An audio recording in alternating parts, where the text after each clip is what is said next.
Yeah, I know, I've known Escobedo for a while now. When I used to train Vic Darchinian in LA, we went over for training camps.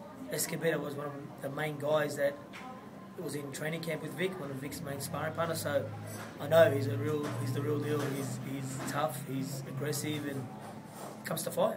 There seems to be, is there a bit of bad blood there from a couple of years? And I think he called him Billy a pussy or something the other day.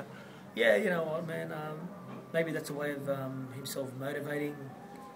You know, like yep. It's a way of motivating, themselves. Everyone's different. But there is bad blood. I know for a fact Billy beat one of his stablemates, and after the fight, after Billy got a decision, Escobedo looked at Billy and said, the slit your throat thing. So Billy hasn't forgotten it. I think it happened in 2007.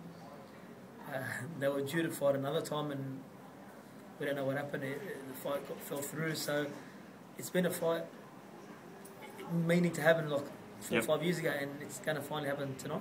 Like I said, every fight's a hard fight, especially when you're a champion. The challenge is there, just trying to take your title, and we've got to set traps in the ring. We've got to be smart how Billy attacks him.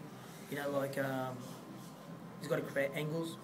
I know they're trying to suck Billy into like a phone booth fight, which I don't think Billy's silly enough to do.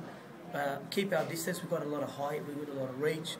Keep our distance and just keep creating angles. They're expecting Billy to run. We're not going to run. We're just going to take the step to the side, one step back, one step to the side, and set traps for the guy and bring him on our own punches and really hit the body. Focus on hitting the body. And moving ahead, obviously a lot of talks about the US. Is that where Billy's future lies, back in the US? We have been in talks with Top Rank. I'd love to work with one of the promotional companies in America.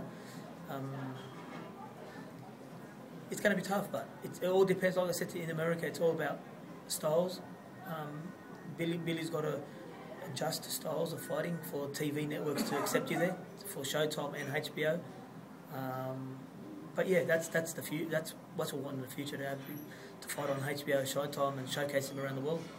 There's been some talk previously about Chris John, and then that seems to have fallen through, and his fight against another featherweight, Aussie featherweight's also sort of cancelled. What do you think about Chris John? Amazing fighter, wonderful fighter, probably the best featherweight in the world right now. I think him and Billy Dib are probably the best featherweights. I can see the fight happening.